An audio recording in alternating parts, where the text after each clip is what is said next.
No one's home. Oh, hello world.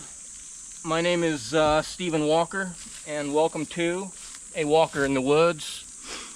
I just found a new rabbit hole.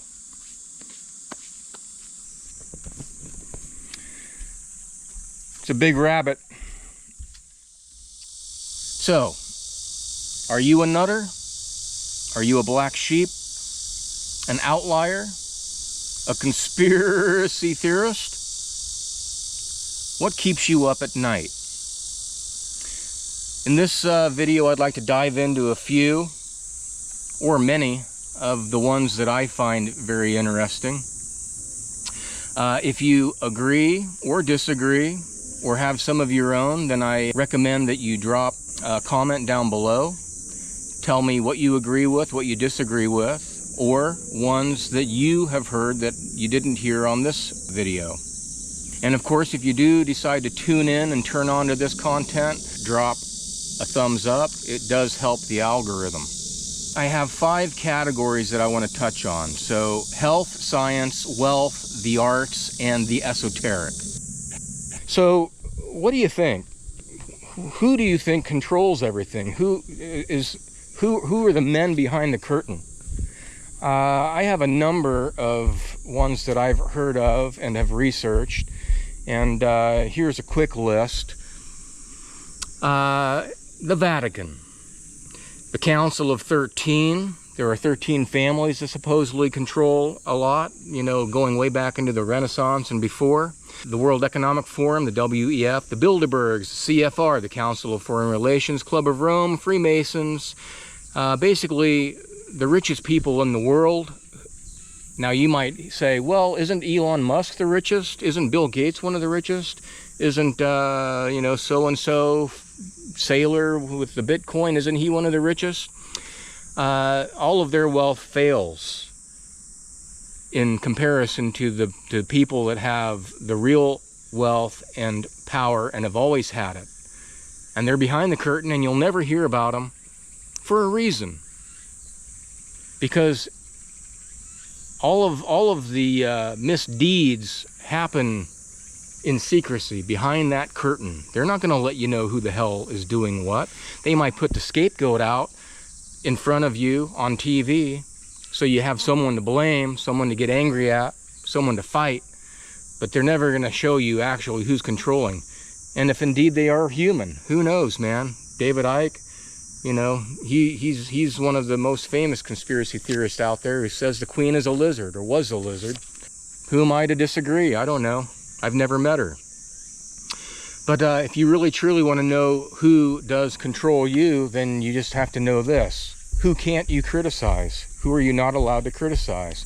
You're allowed to criticize Trump till the cows come home. Who can't you criticize? Who will you be incarcerated for if you criticize this person or this group? Another esoteric topic is Tartaria. This is an interesting one. This goes way back to like all of the old architecture, you know, that supposedly was built in the 17 or 1800s. All of these huge ornate stone buildings with, you know, magnificent architecture. The world fairs, you know, they say that these world fairs were kind of mock things built from plywood and whatnot, but a few of the things still exist, like the Paris World Fair back in 1889. There's, you know, the Eiffel Tower was part of that World Fair. It still stands. It wasn't made of baling wire. There's a thing in San Francisco. There was a San Francisco World Fair in 1915. There's a building that still exists from that. I've seen it. It's very beautiful and very solid and well built. St. Louis World Fair in 1904, Chicago way back in 1893. All of these world fairs, you know, showed all of this magnificent, you know, lights and architecture and whatnot. And then they supposedly just had to tear it all down. They built all this shit to tear it all down. Well, do you think that maybe all of that was there and they tore it down to destroy the fact that They wanted to kind of reboot the system. Cabbage Patch Kids. When I was a kid, the Cabbage Patch Kids was kind of a popular thing, a doll that you could buy. But there was a real thing called Cabbage Patch Kids. All of these little orphans that were kind of shipped and trained around the country. Aptly named Cabbage Patch Kids. They didn't have parents, or maybe their parents were killed off. I don't know. Now we're going to get into the final one. Geocentric and heliocentric. Geocentric is the Earth, the center of our reality? Or is it heliocentric? Is our Earth flying around a big ball of fire in the sky? So here are some facts. Here are some numbers for you. So NASA says that the Earth is spinning at 1,000 miles an hour. We're going around at 1,000 miles an hour. And then we're going around the sun at 66,700 miles an hour. I just got dizzy there. And then we're flying through the galaxy at 500,000 miles an hour. Yet the stars at night, when you look above, you see Polaris in the same spot every night, and they never change. They haven't changed for hundreds and hundreds, as far as I know, thousands of years. Why? Because our ancestors used the stars to navigate. They used the stars to know when to harvest, and they knew when to plant. They knew the seasons. They knew the time of day by the sun. They knew the time of month by the moon.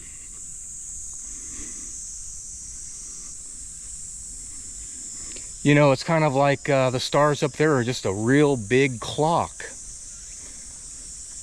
Interesting. A big clock in the sky. I wonder who would have made it. So why would they lie? Why would they lie? That's a good question. Why would they lie? Why would they, you know, how, you're a nutter, you're a conspiracy theorist, you're crazy and you're a retard, thinking that we live on a flat earth or a flat plane, or I don't know. Maybe it's a is it finite or is it infinite? This flat terrain or toroidal field or matrix that we live in could be infinite. But one thing is that if we are on a ball, that's finite. And so why would they tell us that we're living on a finite ball?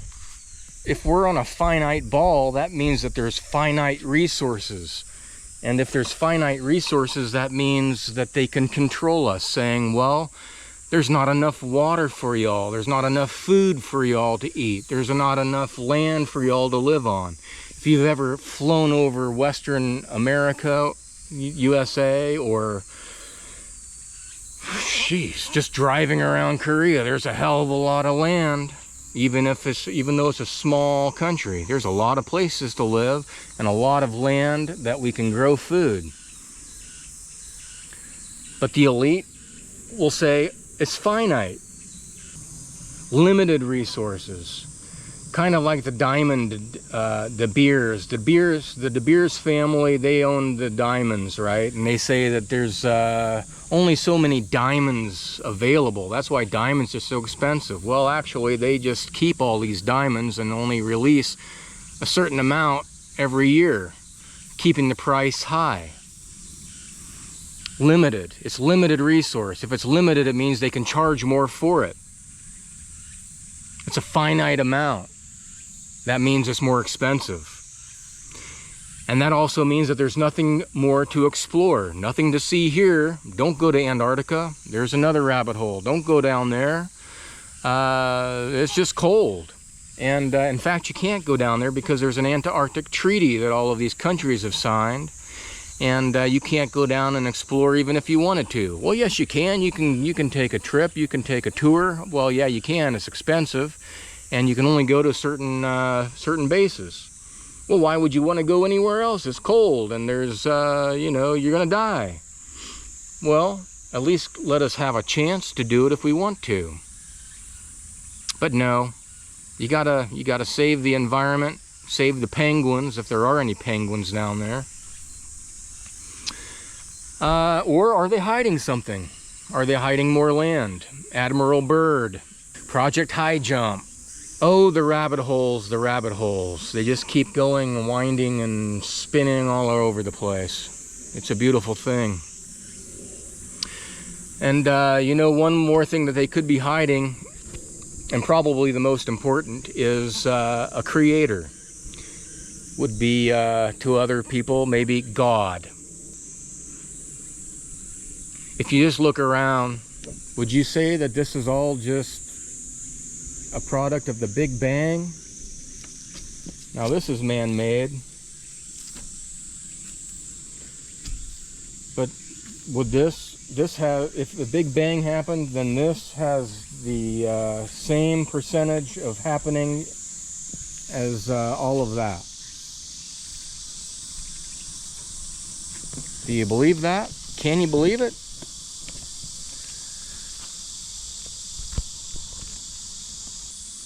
Belief is the enemy of knowing. You can say, oh, I believe this and I believe that, but do you truly know it? What do you know? So I'm going to end on this one. And this is the biggie. This is the one that is probably the question that no one knows the answer to. And that's the end. The end game. The end of the game, not the end game, but the end of the game, of your game, of my game, death. It's a topic that I know as an American a lot of people don't talk about. We don't go to house parties and sit around and talk about death. It's just kind of a buzzkill. But there for a while, recently, I had some health issues and started contemplating, you know, just my physical mortality, and I started going down these rabbit holes of the NDE, which is a near-death experience, where people literally are flatlined. They go, heart stops beating, blood stops pumping, they die, and then they're resuscitated. They come back. And all over the world, these stories are very similar, in which they come back and they say that there is indeed something beyond what this little simple reality that we are experiencing here is. And all of these stories, all of these accounts are, they can't believe it and didn't want to come back here and can't wait to go back there. Pretty amazing stuff.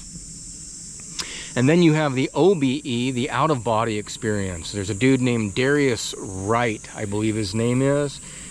He's kind of an interesting cat to listen to, and he talks about right before you fall asleep, there's certain techniques that you can do to allow your spirit to leave your physical body, and not a dream. He says it's not a dream state, it's more real. It's more real than what this reality is.